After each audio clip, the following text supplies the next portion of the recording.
Imaginez-vous que ceci est l'épisode 400 du podcast Change ma vie, un podcast qui cumule depuis sa création il y a un peu plus de 8 ans, plus de 45 millions d'écoutes.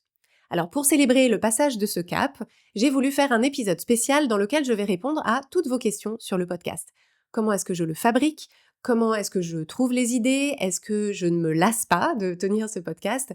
Est-ce que j'ai toujours peur des critiques, etc., etc.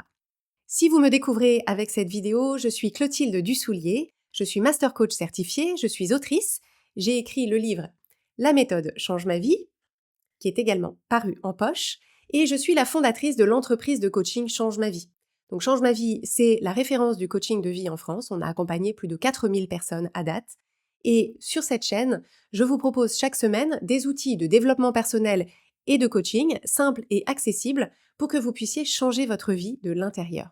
Donc n'hésitez pas à vous abonner à cette chaîne pour ne rater aucun épisode.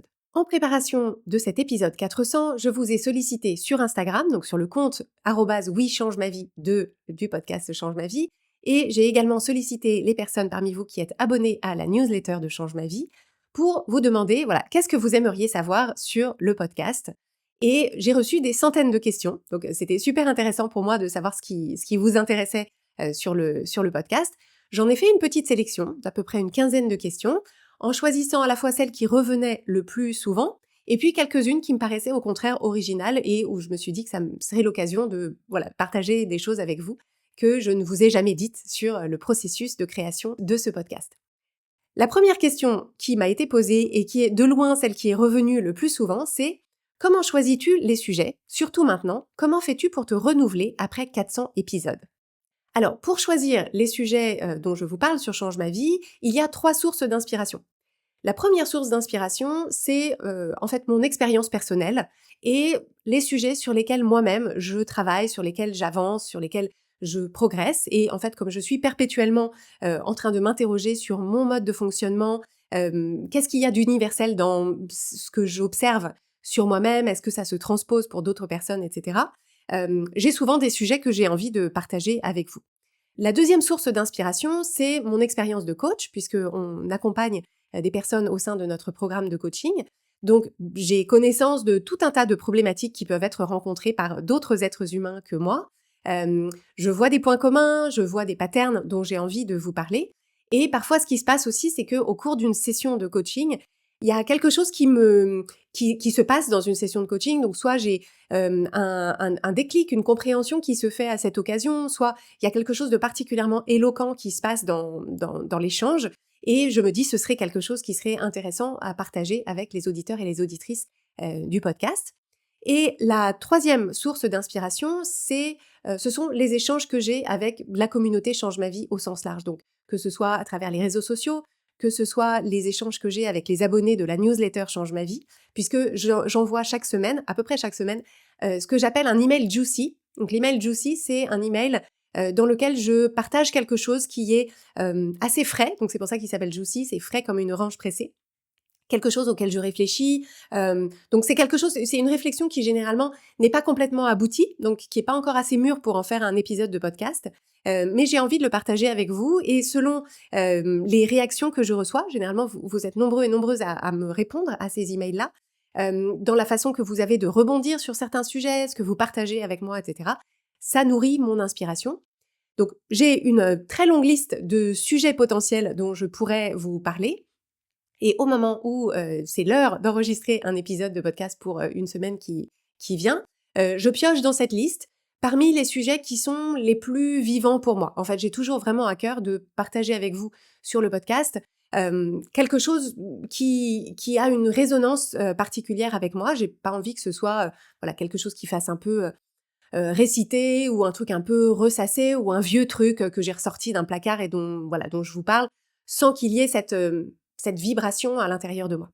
Donc ça répond aussi à la question de comment fais-tu pour te renouveler ? C'est qu'en fait, moi je n'ai pas du tout arrêté de progresser à titre personnel dans mon évolution intérieure, que je continue à coacher des personnes chaque semaine tout au long des semaines, et que pour moi l'expérience humaine c'est un sujet qui est absolument infini. Il n'y a qu'à voir d'ailleurs voilà, si on se disait on peut en avoir fait le tour, plus personne n'écrirait de romans, plus personne n'écrirait de livres de psychologie, il y aurait plus de philosophes qui travaillent, etc. Donc, en fait, c'est pas que moi, c'est le sujet de l'expérience humaine. C'est un sujet passionnant à l'infini. Donc moi, je ne m'en lasse pas. J'espère que vous ne vous en lassez pas. Et j'ai toujours de nouvelles idées, toujours de nouvelles réflexions à partager avec vous. La question suivante, c'est comment parviens-tu à trouver l'inspiration pour tes métaphores en arrivant à 400 épisodes? Alors, c'est vrai que je pense qu'une des marques de fabrique, en tout cas ce que vous me dites souvent au sujet de Change ma vie en général et ma façon de transmettre et d'expliquer les choses en particulier, c'est que c'est souvent très imagé. Donc j'ai souvent des métaphores pour essayer de clarifier, à la fois de clarifier quelque chose qui peut être un peu obscur ou compliqué à comprendre. Donc pour moi, les métaphores, c'est une très bonne façon pour l'esprit humain de mieux comprendre quelque chose de complexe. Et je trouve que l'intérêt des métaphores aussi pour le sujet dont je parle, qui est le sujet de notre expérience humaine, qui est pas toujours facile, c'est que le bénéfice des métaphores, à mon sens, c'est que ça apporte une forme de légèreté et ça dédramatise. Ça dédramatise les choses parce que voilà, ça devient quelque chose de tangible, que ça peut être parfois un petit peu amusant d'ailleurs de transposer ça sur une métaphore. Donc pour moi, c'est quelque chose qui est très puissant.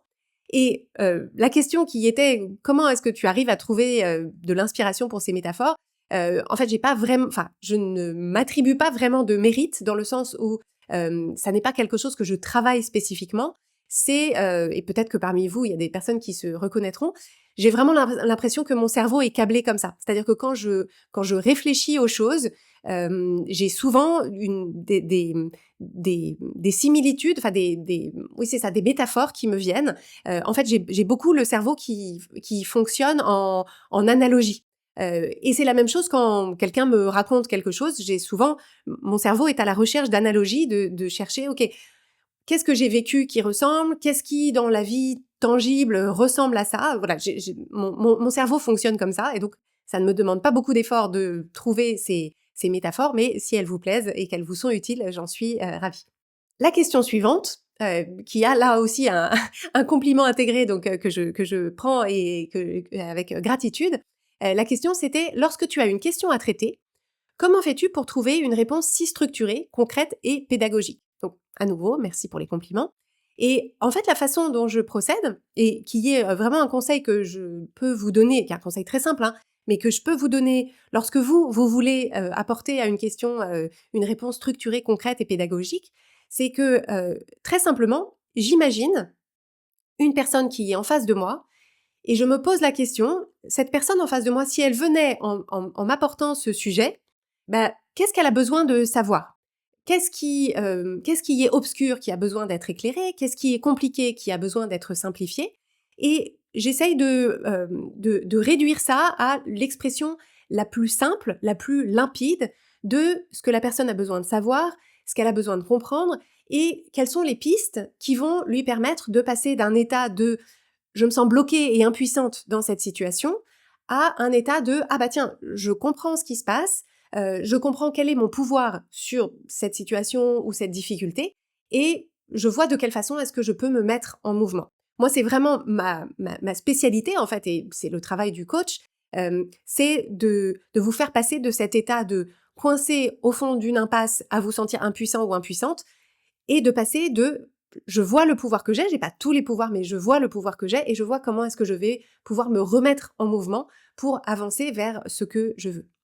Donc c'est vraiment cette idée-là, c'est d'imaginer très concrètement une personne face à moi et d'avoir cette envie de l'aider à se débloquer. Donc c'est beaucoup là-dessus que ça se construit. Et ensuite, ce que je fais, c'est que je répète, donc je prends des notes, je répète l'épisode, et en répétant l'épisode, je détecte à ce moment-là, est-ce qu'il y a des endroits où il y aurait besoin d'un exemple supplémentaire?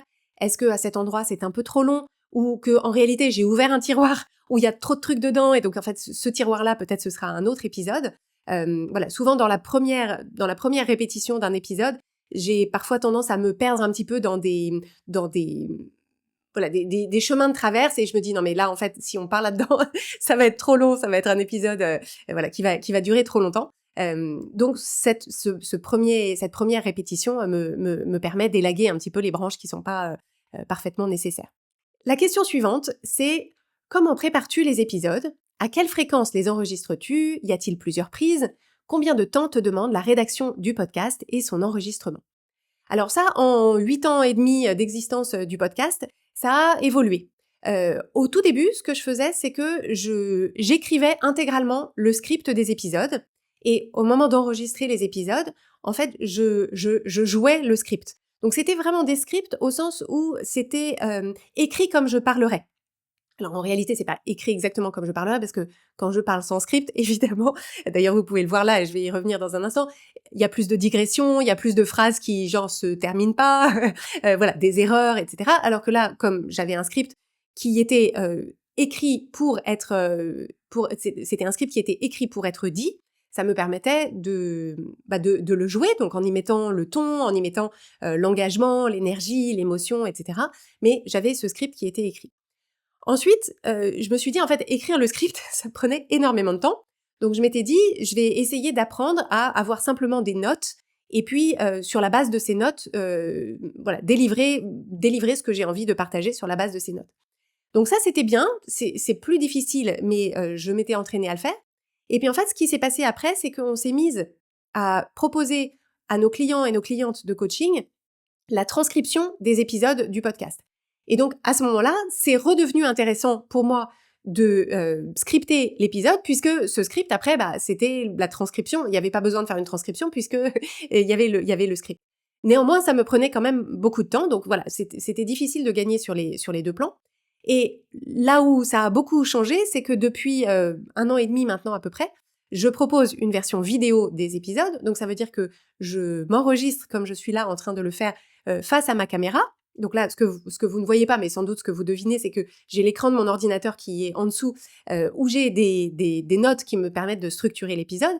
Mais ce que je ne peux pas faire, c'est lire un script. Alors, je pourrais avoir un téléprompteur, et on me l'a proposé. Le problème du téléprompteur, c'est qu'il a une vitesse, un débit qui est constant. Et en réalité, quand on parle de façon naturelle, il y a des moments où il y a des choses qui sont faciles à dire et qu'on peut dire assez rapidement. Et puis il y a des moments où on a envie de ralentir un petit peu le débit, ce qui est un challenge pour moi, mais on a envie de ralentir un petit peu le débit. Il peut y avoir un moment où on a envie de laisser un petit peu plus aux phrases le temps d'atterrir dans l'esprit de la personne qui écoute, etc. Et la difficulté avec le téléprompteur, c'est que le téléprompteur, il t'attend pas. Et donc, des fois, voilà, il y a quelque chose, enfin, c'était pas très pratique pour moi de régler mon débit et ça me déconnectait plus, finalement, de ce que j'étais en train de dire parce qu'il y avait cette difficulté un peu technique de devoir ajuster mon débit à une machine automatique.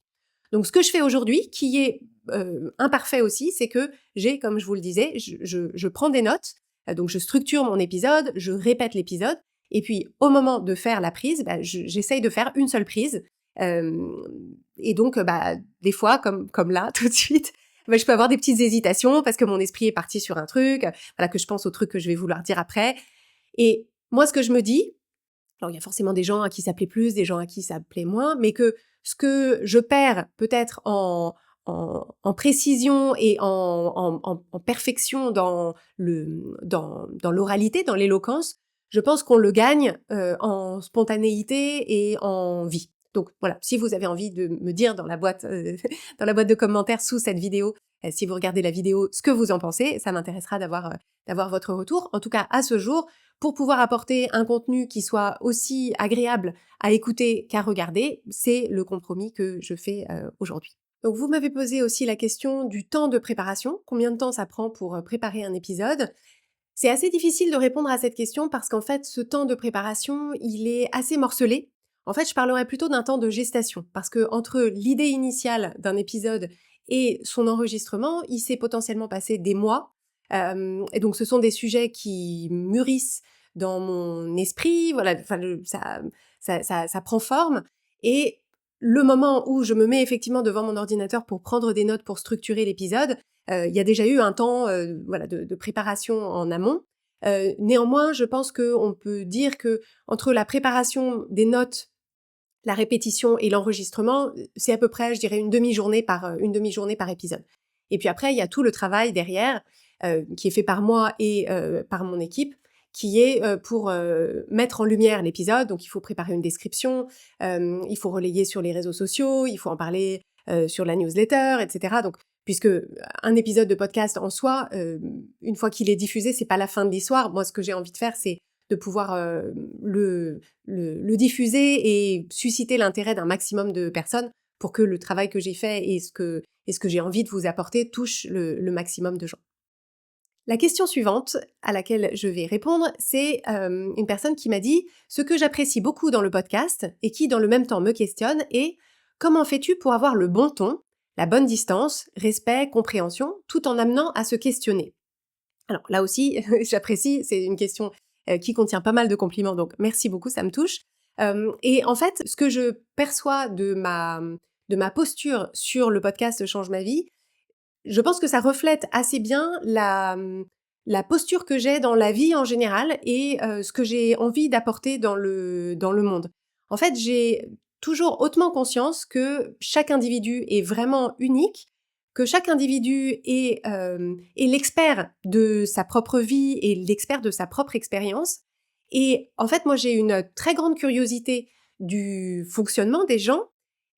Donc, je sais que ma curiosité et le temps que je passe à réfléchir à tous ces sujets-là me met en position de peut-être apporter des choses qui peuvent être utiles à d'autres personnes, mais je pense que je garde cette grande humilité de me dire, en fait, ce que moi je vois de l'extérieur, ce que moi je pense être utile pour cette personne, en réalité, j'en sais rien. Je peux avoir une intuition, je peux avoir le désir et la motivation d'aider une personne, mais j'ai vraiment cette image de ce que je vous propose sur le podcast. C'est vraiment quelque chose que je vous propose avec les mains ouvertes, comme je vous proposerais de goûter à un plat, en ayant hautement conscience que ce plat-là, il peut vous plaire ou pas, il peut vous faire du bien ou pas. Moi, je ne peux que vous l'offrir, vous le proposer, en espérant que soit ça vous soit utile, soit, parce qu'à mon sens, ça a tout autant de valeur, soit en vous proposant quelque chose. Dans certains épisodes, j'explique quelque chose ou je propose quelque chose, et que vous disiez, bah non, moi ça résonne pas pour moi, ça c'est pas comme ça que je vois les choses, ça c'est pas comme ça que j'ai envie de voir les choses.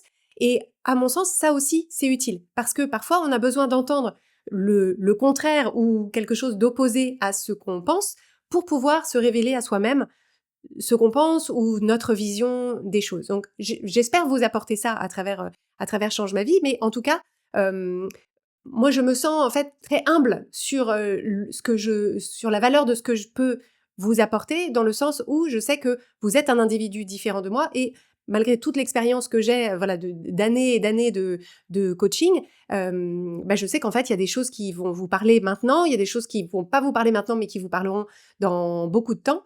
Et voilà. Et la transformation humaine, c'est un mécanisme qui est d'une telle complexité que voilà, je ne prétends pas avoir la science infuse. En revanche, ce qui me paraît vraiment important, c'est d'être très convaincue de la justesse de ce que je vous propose, de la justesse pour moi, de la justesse à la lumière de l'expérience que j'ai eue.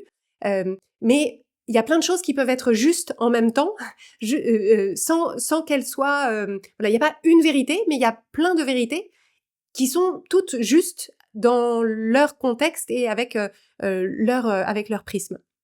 Voilà, j'espère répondre à cette question. La question suivante, c'est est-ce que tu valides toujours le contenu des premiers épisodes ou est-ce que tu as un peu changé d'avis sur certains sujets ou concepts? Alors, en fait, c'est une excellente question qui m'a souvent été posée au fil du temps et vraiment je valide toujours. C'est-à-dire que les tout premiers épisodes de Change ma vie, alors je vous le dis évidemment, vous allez vous précipiter pour les écouter, les tout premiers épisodes de Change ma vie, mais même les premières années, j'ai beaucoup de mal à les réécouter parce que mon énergie a tellement changé, la tessiture de ma voix, le ton, la confiance que j'ai aussi dans ce que je propose, parce qu'il s'est passé 8 ans et demi, donc évidemment que moi j'ai changé, j'ai évolué, etc. Et en fait, quand j'entends la Clotilde il y a 8 ans et demi, en fait, voilà, c'est un peu cringe pour moi. Néanmoins, je sais que ce sont des épisodes qui ont changé la vie de gens et donc je les garde parce que leur contenu est super. C'est juste Donc sur le fond, je continue à adhérer à 1000%. Il y a des fois des anciens épisodes d'ailleurs que j'écoute en me disant disons c'était quand même bien. Voilà, parfois je les oublie donc je les redécouvre. Je me dis bon c'était bien expliqué, c'était cool. Mais c'est vrai que sur la forme, le ton et l'énergie, voilà, j'ai pas mal changé. Alors il y a des épisodes qui sont des épisodes anciens. Ou si je réenregistrais aujourd'hui un épisode sur exactement le même sujet, j'apporterais potentiellement un avis un petit peu, j'aurais un angle un petit peu différent, peut-être des nuances différentes parce qu'il y a des choses sur lesquelles j'ai évolué et compris les choses avec peut-être plus de profondeur, mais ça n'est pas un avis opposé ou ça n'est pas un avis différent. Je pense que c'est voilà plus de nuances et peut-être plus de profondeur, une compréhension voilà avec plus de couches de compréhension, je dirais. Quelle évolution du podcast te rend la plus fière? Eh bien justement, ce qui me rend la plus fière, je crois, c'est que le podcast ait grandi avec moi, mais dans la continuité et dans la cohérence. Je crois que personnellement, ça m'aurait beaucoup gênée de au fil du temps, de changer radicalement d'avis sur quelque chose ou de changer d'approche complètement, parce que parce que ce que je propose comme accompagnement, je trouve que dans la relation de confiance qu'il y a entre vous et moi, et plus particulièrement entre vous, et là je m'adresse aux personnes qu'on accompagne en coaching, et moi, je pense que le fait d'avoir une constance et une cohérence dans l'approche, dans la philosophie en fait, qui est la philosophie sous-jacente de Change ma vie, ça je trouve que pour la confiance qui nous lie, c'est très important. Donc que mon énergie évolue, que ce dont je vous parle, ça évolue, je trouve ça hyper important parce que si je vous racontais exactement la même chose qu'il y a 8 ans et demi, voilà, vous seriez peut-être plus là. Et moi, personnellement, ça ne m'amuserait pas du tout de répéter les mêmes choses qu'il y a 8 ans et demi. Voilà, les choses que j'ai dites il y a 8 ans et demi, elles sont dites et vous pouvez réécouter ces épisodes-là. Donc en fait, pour moi, ce qui est important, c'est qu'il y ait une évolution, un enrichissement, qu'on gagne en profondeur, en nuances, comme je l'ai dit, mais que ça reste fondamentalement sur des valeurs qui sont constantes, des piliers et voilà, comme je le disais, une philosophie qui est constante et qui, je pense, sont finalement mes valeurs, ma philosophie et mon approche, parce que en 8 ans et demi, j'ai mûri, j'ai grandi, j'ai évolué, mais je ne suis pas fondamentalement une personne différente d'il y a 8 ans et demi. J'ai juste une voix et un ton différent. Question suivante, quel est ton épisode préféré? Alors, les amis, c'est comme de me demander quel enfant je préfère. Ça n'est pas possible. Donc sérieusement, mes préférés sont, je pense, ceux qui proposent une métaphore, une image parlante.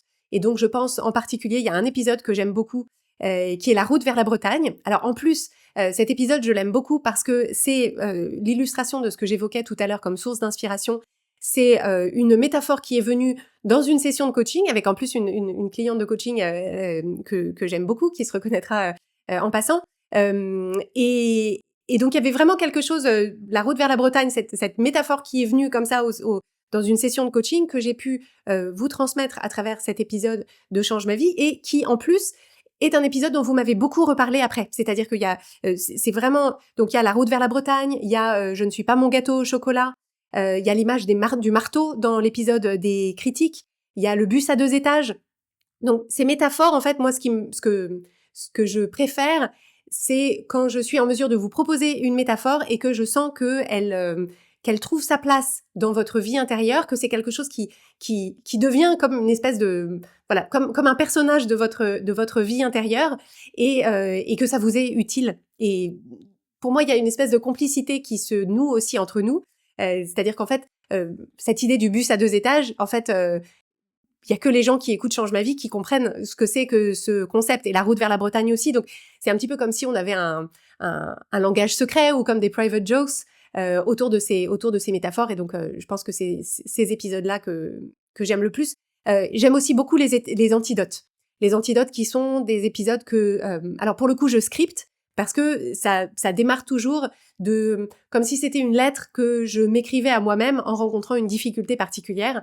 Et donc, ce que moi, j'aurais besoin d'entendre, je me propose de le partager avec vous. Donc, il y a toujours dans ces épisodes, et souvent on le sent quand dans ma voix, dans l'enregistrement, c'est des épisodes qui ont une charge émotionnelle forte pour moi et que voilà, et souvent c'est sur ces épisodes que j'ai les plus beaux retours, en particulier celui qui s'appelle La lumière reviendra, qui est l'antidote au coup de blues.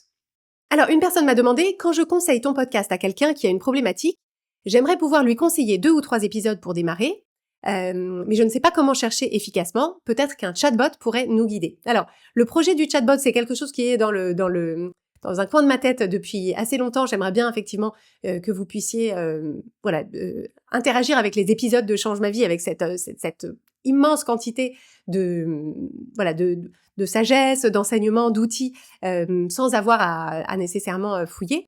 Donc ça, c'est en projet. Après, j'ai deux pistes alternatives à vous proposer en attendant que ça se soit créé. La première chose, c'est que vous pouvez chercher dans votre moteur de recherche préféré, vous cherchez Change ma vie, et puis le sujet dont vous avez envie de parler.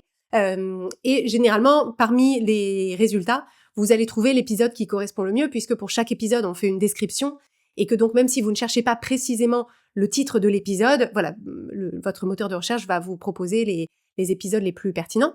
Et la deuxième chose, c'est qu'on a développé une ressource gratuite qui s'appelle le guide d'écoute, dans lequel on propose, en fonction de des problématiques communes, une petite sélection de 3-4 épisodes par lesquels vous pouvez démarrer. Donc, si vous voulez recevoir ce guide d'écoute, vous pouvez le télécharger gratuitement sur changemavie.com/guide-d'écoute. Donc, c'est guide en un seul mot, tiret et d'écoute en un seul mot, donc sans apostrophe. Donc, changemavie.com/guide-d'écoute. On vous mettra le lien dans les notes de l'épisode. Et donc, de cette façon-là, vous pouvez, soit pour vous, soit pour quelqu'un de votre entourage, avoir une mini sélection de les quelques épisodes pour démarrer. Alors, j'ai eu plusieurs personnes qui m'ont posé la question, qui m'ont dit: est-ce que le podcast pourrait prendre en compte les hommes qui l'apprécient? Le contenu est axé beaucoup sur une cible féminine, ce que je comprends, mais parfois ça me donne le sentiment d'être exclue. Pour ma part, je me reconnais énormément dans la plupart des thématiques abordées. Alors là, je précise que cette question, en fait, j'ai fait une sorte de fusion entre 2 questions différentes qui m'ont été posées par deux personnes différentes, que je salue. Alors, la première chose, c'est que Change ma vie ne s'adresse pas du tout aux femmes uniquement. J'ai très conscience que y a des hommes qui m'écoutent. J'apprécie énormément qu'il y ait des hommes qui m'écoutent parce que pour des raisons de conditionnement et socio-culturels, les hommes sont généralement moins prompts à aller vers le développement personnel et le coaching quand ce n'est pas un coaching performance, donc coaching sportif ou coaching carrière. Donc pour moi, c'est super important d'avoir une audience qui a une relative mixité. Alors c'est quand même majoritairement des femmes. Je pense du fait que moi je suis une femme et que du coup je suis une figure d'identification plus facile pour les femmes. Mais alors selon les plateformes et les statistiques, j'estime qu'on a à peu près 35% de nos auditeurs qui sont des auditeurs hommes. Donc pour moi c'est hyper important. Ce que je veux préciser néanmoins, c'est que avant de préciser le néanmoins, et que vraiment ce que je partage sur le podcast, ce sont des mécanismes universels de l'être humain. Donc en fait, il n'y a pas de genre dans les mécanismes de nos émotions, dans nos pensées, dans la procrastination, dans l'accueil des émotions, dans le système nerveux, etc. Ça c'est universel. Néanmoins, il y a une chose qui est un tenant important de mon travail, c'est l'impact du conditionnement social sur tous ces mécanismes de pensée, d'émotion, etc. En fait, selon le conditionnement social qu'on a reçu, ça détermine beaucoup de choses dans la place qu'on se donne dans notre vie, dans ce qu'on s'autorise, dans la façon dont on se parle, dans ce qu'on s'autorise ou pas, etc. Et moi, ma spécialité, parce que c'est des choses qui m'ont concerné moi en premier lieu, ma spécialité, c'est le conditionnement social qui est assez genré et qui est globalement plus reçu par les femmes que par les hommes. Mais il y a des hommes qui ont reçu comme conditionnement social certains conditionnements qui sont majoritairement réservés aux hommes. Moi, j'ai un engagement féministe fort et donc ça m'intéresse tout particulièrement de libérer les femmes du conditionnement social qu'elles ont reçu. Donc moi, c'est plutôt sur le plan professionnel, dans cette direction-là que je suis allée. Quand on crée un média comme un podcast, en fait, il faut avoir un angle. Alors déjà que Change ma vie, c'est un podcast qui est globalement assez généraliste, hein. Moi, je parle pas que juste d'une problématique précise. C'est un podcast qui est assez généraliste, mais il a une teinte, effectivement, autour des conditionnements sociaux de genre, plutôt réservés aux femmes. Euh, Ça m'intéresse à titre personnel tout autant les conditionnements sociaux qui sont réservés aux hommes et l'impact que ça a sur leurs émotions, sur leur vie intérieure, etc. Moi, je pense que le patriarcat est tout aussi nocif pour les hommes que pour les femmes. C'est simplement que je peux pas parler de tout le temps, voilà, parce que sinon on s'éparpille et puis plus personne ne se sent concerné. Donc c'est un choix que j'ai fait. Pendant longtemps, j'ai tout le temps mis les adjectifs en mettant masculin, féminin, etc. Il y a des fois où c'est juste lourd à l'oral de devoir faire l'espèce d'écriture inclusive, mais à l'oral, vous remarquerez quand même que, voilà, parfois je le fais, parfois je le fais pas. Mais en tout cas, pour les hommes qui m'écoutent et qui peuvent parfois avoir l'impression de se sentir exclus parce que j'accorde des adjectifs au féminin ou que je donne en exemple une cliente de coaching, parce que pour le coup, même si on accompagne des hommes, les personnes qui qui sautent le pas d'aller vers l'accompagnement, là on passe de 35% sur le podcast à 5% dans notre accompagnement, donc il y a j'accompagne du coup de façon disproportionnée des femmes par rapport aux hommes, donc souvent les exemples que j'ai, ce sont plus des exemples de femmes. Mais toujours est-il que je pense que c'est intéressant pour les hommes qui m'écoutent, qui se sentent concernés par ces problématiques, de vous poser la question de à quel moment est-ce que vous vous êtes senti exclu, c'est-à-dire parce que exclu, c'est une émotion, ou en tout cas c'est la pensée je suis exclu. Donc je pense que là c'est intéressant aussi de vous poser la question, est-ce que il y a d'autres endroits dans votre vie où quand voilà, dans des groupes d'amis, dans des groupes professionnels, etc. Est-ce que vous avez cette tendance à vous sentir exclu si on ne vous a pas fait une place où il y a vraiment écrit votre nom sur la chaise, etc. Parce que ça peut être un sujet de coaching aussi. Et en tout cas, sur le plan des exemples que je peux donner ou de l'accord des adjectifs, je veux simplement dire que d'une façon générale, si vous vous sentez exclu parce que les exemples sont des exemples de femmes ou que les adjectifs sont accordés au féminin, ça vous donne juste un petit échantillon de l'expérience des femmes qui, dans tous les autres contenus qu'on consomme, voilà, tout est toujours accordé au masculin. Dans plein de contenus, les exemples qui sont donnés sont des exemples de parcours d'hommes. Dans l'histoire qu'on nous a enseignée à l'école, on a eu que des personnages masculins, etc. Et bon, bah nous, on a appris à transposer et à se dire, bah peut-être qu'en fait, on parle d'un homme, mais que pour moi, ça peut s'appliquer aussi, ou que l'adjectif est accordé au masculin, mais peut-être que moi, dans ma tête, je peux l'accorder au féminin et voir si ça me parle. Voilà, je vous dis ça gentiment. Mais en tout cas, voilà, les hommes qui écoutent Change ma vie, je pense que vous faites partie de la solution, que vous êtes sans doute les hommes les plus sensibles, les plus connectés à vos émotions et que le monde a besoin de ça, enfin notre société a besoin de ça, donc je ne peux que vous encourager. Si j'avais un temps infini, je créerais un autre podcast, une autre entreprise qui se spécialiserait sur ces questions de la vie émotionnelle des hommes, parce que je pense que c'est un énorme sujet et qui me passionne aussi, mais je ne peux pas tout faire en même temps, donc voilà où on en est aujourd'hui. Question suivante, qu'est-ce que tu as récemment changé dans ta vie pour être encore mieux dans tes baskets? Alors j'ai beaucoup aimé cette question-là. Et vraiment, pour moi, le fil conducteur de de toute mon évolution dans ma vie, c'est vraiment cette idée de changer de l'intérieur. Et en fait, je suis continuellement en connexion avec en essayant d'identifier quelles sont les choses qui, à l'intérieur de moi, continuent de me freiner, continuent de me limiter, continuent de me garder dans quelque chose de contraignant ou de bloqué, etc. Et moi, ce qui m'a énormément aidé, et donc je dirais que c'est sur l'année qui s'est écoulée, c'est de travailler beaucoup sur les mécanismes de people pleasing. Donc c'est cette tendance à essayer de garder l'harmonie quoi qu'il en coûte, de se suradapter, d'avoir assez peur de la friction, du conflit, voilà, moi c'est plutôt comme ça que je suis câblée et j'ai beaucoup avancé sur l'année qui s'est écoulée sur ces sujets-là, donc ça m'a énormément aidée. Et d'une façon plus générale, d'être de plus en plus connectée, de plus en plus finement à la dimension somatique de notre existence, à la dimension d'activation ou de régulation du système nerveux. Ça, pour moi, c'est vraiment c'est le changement le plus majeur dans mon évolution récente et qui fait que je me sens plus connectée à moi-même que jamais.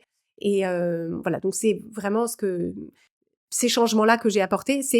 Le changement, c'est d'avoir des pratiques concrètes qui permettent de prendre ça en compte et qui me permettent d'avancer toujours plus loin dans cette connexion à cette dimension somatique de l'existence en général et de la mienne en particulier. Question suivante, est-ce que toi aussi tu doutes avant la sortie du podcast sur son contenu, sur la manière dont tu as formulé tes idées, sur la manière dont les gens vont s'en emparer ou non? Est-ce que tu as peur des critiques toi aussi? Alors, la réponse est oui. La réponse est un grand oui. En fait, on pourrait se dire, ça fait 8 ans et demi que tu fais ça, peut-être que tu devrais avoir développé une carapace ou avoir avancé sur ce sujet et que ça ne le soit plus. La vérité, c'est que si, ça reste un sujet. Ça reste un sujet parce que alors, il y a plusieurs choses à dire là-dessus. La première chose, c'est que, comme je l'ai évoqué tout à l'heure, en fait, ma pratique de podcasteuse, même si c'est très moche comme nom, ma pratique d'enregistrement du podcast, de préparation des épisodes a évolué et qu'en réalité, ce que je fais aujourd'hui, c'est-à-dire cette prise de vue, un petit peu sans filet, avec préparation, mais sans filet, eh bien, ça me demande beaucoup plus d'énergie et que j'ai beaucoup plus l'idée que de quelque chose qui est une forme d'improvisation. Alors que quand j'avais le script, le script, il me gardait en sécurité, c'est-à-dire que j'avais le temps de créer le script et puis après, j'avais le temps de l'enregistrer, bref. Donc j'ai beaucoup plus l'impression d'un truc un peu freestyle dans lequel je peux aussi me planter. Et ce qui joue aussi, c'est que même si dans leur immense majorité, les commentaires que je reçois sur le podcast sont extrêmement bienveillants, agréables, etc. Moi, j'ai un cerveau qui a un biais de négativité comme tout le monde et que il reste encore des gens. Alors bon, il y a toujours des gens qui écoutent un épisode ou qui regardent une vidéo et qui trouvent que c'est une très bonne idée, d'exprimer qu'ils trouvent que c'est pas assez clair, c'est pas assez concis, que je parle trop vite, que je parle pas assez vite, que je devrais faire plus comme ci, que je devrais faire moins comme ça, etc. Et que quand on a, comme moi, le désir profond de bien faire et un penchant perfectionniste, eh bien, évidemment, j'ai mon cerveau qui se focalise là-dessus. Et en fait, ce qui se passe, c'est qu'au moment d'enregistrer un épisode du podcast, je sens qu'il y a une partie de moi, donc sur laquelle je travaille, parce que ça, vous voyez, c'est un exemple de dimension somatique. Il y a une partie de moi qui est, on dit en anglais braced, donc qui est un peu en tension pour essayer de me protéger par mes actions pendant l'enregistrement, me protéger de la possibilité que quelqu'un trouve que c'est pas bien et me le dise. Et donc c'est quelque chose sur lequel c'est quelque chose qui reste présent, sur lequel j'ai beaucoup avancé au fil du temps, heureusement. Et en fait, la différence maintenant, la grande différence, c'est que, en fait, le mécanisme, je le connais bien. Je sais bien qu'une fois que je vous le dis, je suis en train d'enregistrer cet épisode du podcast. Je sais que quand je vais arrêter l'enregistrement, je vais avoir toutes mes pensées que mon cerveau va me proposer de c'était trop long, t'es rentré trop dans les détails, t'as raconté des trucs, c'était pas intéressant, tous les trucs, t'as parlé trop vite, t'as une énergie trop stressante pour les gens, parce que ça c'est des choses qu'on m'a dites. Merci beaucoup. Donc je sais que ces pensées-là vont venir. Je sais qu'il faut juste que je les autorise à être là. Et quand ensuite je réécoute ou que je revisionne, eh bien, j'ai la capacité d'évaluer sans juger, c'est-à-dire de me dire, effectivement, là, ton débit de parole, il s'est un petit peu emballé. Là, t'es parti sur une tangente, bon, pas forcément complètement nécessaire. Mais je me dis, globalement, c'est pas complètement idiot ce que tu dis. Je pense que ça peut aider des gens. 14 sur 20, on envoie. Fait étant mieux que parfait, on y va. Et puis il y a des gens à qui ça plaira pas, ils ont qu'à cliquer next sur sur leur player YouTube et puis on n'en parle plus. Mais sachez que si vous, dans vos projets créatifs ou dans ce que vous vous proposez de diffuser dans le monde, si vous vous comparez à des personnes qui ont beaucoup d'expérience, par exemple à moi, en vous disant mais elle sans doute, non, pas du tout, pas du tout. Et plus je parle à des créateurs de contenu, plus je sais qu'en fait ça fait partie de l'exercice créatif que d'en avoir quelque chose à faire de comment ça va être reçu et de se dire j'aurais pu j'aurais dû dire différemment, être plus comme ci, être plus comme ça. Tant que ça ne me bloque pas, tant que ça ne me fait pas obstacle à la création de nouveaux épisodes, je me dis j'en fais mon affaire. Et la dernière question à laquelle je vais répondre, c'est qu'est-ce qui te fait vibrer le plus quand tu reçois des retours sur le podcast? Je comprends que ce sont les retours positifs. Et surtout, quel sentiment ressens-tu à l'idée d'avoir aidé autant de personnes, à toi toute seule ou presque? Alors, merci beaucoup. Eh bien, en fait, ce que je suis assez heureuse de dire, c'est que je ne suis pas du tout, mais alors pas du tout blasée de la magie qui s'opère en fait autour du podcast Change ma vie, autour de la connexion que j'ai avec les auditeurs et les auditrices, avec vous. Voilà, je trouve ça vraiment magique. J'ai une gratitude immense de voilà d'avoir créé cette plateforme, d'avoir je pense quelque chose d'une sorte d'alignement des étoiles entre mes compétences, mes qualités, quelque chose de l'ordre de mon processus créatif qui vient toucher quelque chose chez vous. Voilà, ça pour moi, il y a quelque chose d'assez magique. J'ai beaucoup de gratitude aussi pour le fait que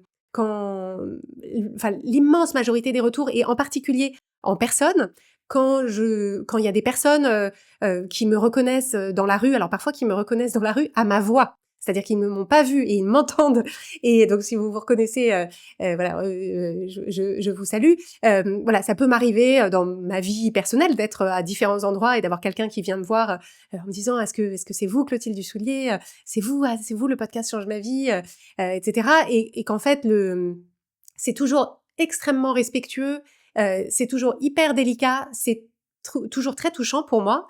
Quand mes enfants sont témoins, en plus ça me fait plaisir parce qu'ils voient l'impact dans la vraie vie du travail de leur mère. Après ils sont toujours un petit peu impressionnés sur ah là là.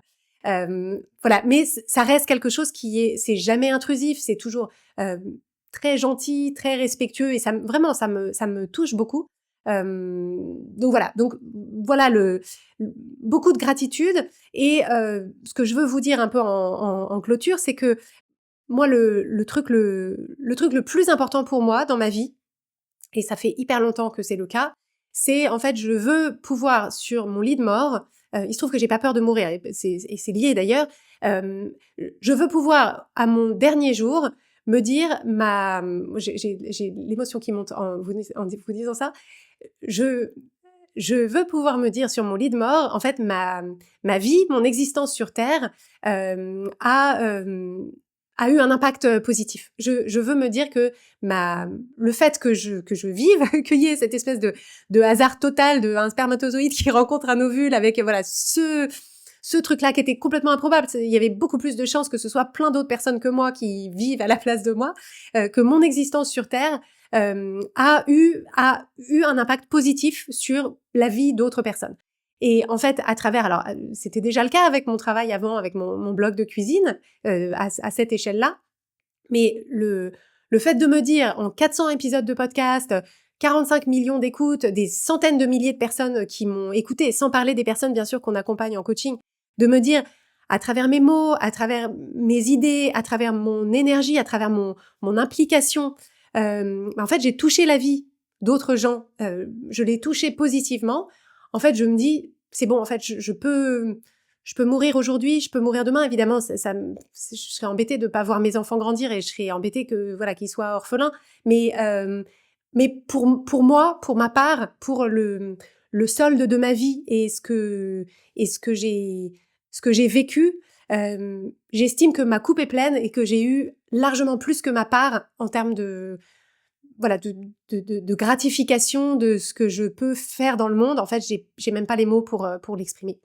Donc voilà, s'il y a un message que je peux vous délivrer à l'occasion de ce 400e épisode, c'est vraiment ces remerciements, parce que évidemment pour que je puisse toucher votre vie, il faut que vous soyez d'accord, il faut que vous soyez de l'autre côté, et donc je veux vraiment vous remercier parce que ce lien qu'on a par podcast interposé, c'est complètement virtuel et en même temps c'est tout sauf virtuel, c'est-à-dire que c'est quelque chose de tellement tangible pour celles et ceux d'entre vous bien sûr qui aimez le podcast et qui vous en servez, et pour qui le podcast a une place dans votre vie. C'est fou de se dire qu'en fait ça a un impact sur comment vous vous sentez dans votre corps, sur comment vous vous sentez dans votre vie, et ça je ne le prends pas à la légère. Et vraiment voilà, je pense que je l'ai suffisamment bien illustré, je suis vraiment tout sauf blasée, énormément de gratitude pour ce truc que j'ai créé, ce truc qu'on a entre nous, gratitude pour votre fidélité, pour votre bienveillance, voilà, parce que si vous étiez pas là, évidemment, je continuerais pas à faire ça. C'est vous qui me donnez cet élan, qui me donnez ce souffle, cette envie de me renouveler, cette exigence aussi, parce que je veux pas vous décevoir. Et donc, voilà, je veux pas me décevoir, mais surtout, je veux pas vous décevoir. Donc, mille merci pour votre fidélité et votre écoute. Si vous avez envie de partager avec moi dans les commentaires de la vidéo de cet épisode, ce que ça vous a inspiré, si vous avez d'autres questions d'ailleurs auxquelles je n'ai pas pu répondre, je pourrais y répondre dans les commentaires. Donc je vous remercie beaucoup. Je lève mon verre d'eau aux 400 derniers épisodes et aux 400 prochains, je l'espère. Je vous dis à très bientôt.